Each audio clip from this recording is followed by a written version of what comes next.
You ask Tiger to solve. This deals with linear equations with one unknown. The final result is y equals 8. Let's solve it step by step. Simplify the expression. Group all constants on the right side of the equation. Add 18 to both sides.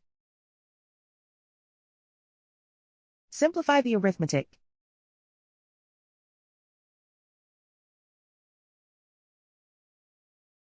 Isolate the y. Divide both sides by 3. Simplify the fraction.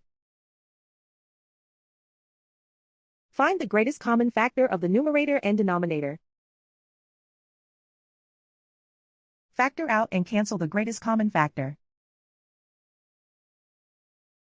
And so the final result is y equals 8.